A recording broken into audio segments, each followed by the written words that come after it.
वसमत विधानसभा मतदारसंघातील आसेगाव येथे मिलिंदभाऊ यंबल यांनी भेट दिली आहे। यावेळी मुख्यमंत्री लाडकी बहीण योजना, नवीन मतदान नोंदणी माहिती देण्यात आली आणि बूथ प्रमुखांच्या भेटी घेतल्या। यावेळी अमोल मुळे, पंढरी मुळे, जयवंत भालेराव, राजू घोडके, अजय मुळे, साईनाथ मुळे, नागेश कल्याणकर, दशरथ मुळे, रावसाहेब चव्हाण, कुंडलिक चव्हाण यांच्यासह अनेकांची उपस्थिती होती।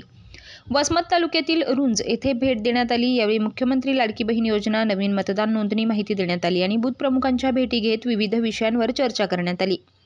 यावेळी सुरेश फुलझळके, रामकिसन फुलझळके, उद्धव माखणे, भगवान डोके, सुदाम फुलझळके, गणेश फुलझळके, पुरभाजी फुलझळके, माधवराव फुलझळके, दशरथ मुळे, चंद्रकांत फुलझळके, जनार्दन फुलझळके आदी मान्यवर उपस्थित होते। त्यानंतर मिलिंदभाऊ यंबल यांनी वसमत विधानसभा अंतर्गत येणाऱ्या कण्हेरगाव येथे भेट दिली। यावेळी मुख्यमंत्री लाडकी बहीण योजना, नवीन मतदान नोंदणी माहिती देण्यात आली आणि बूथ प्रमुखांच्या भेटी घेत शासनाच्या विविध योजनांची माहिती यावेळी देण्यात आली। यावेळी गोविंद सूर्यवंशी, कोंडीबा मोरे, विजय जगताप, प्रकाश कदम, बाबाराव जगताप, सोमनाथ हेर, नागेश बेले यांची उपस्थिती होती।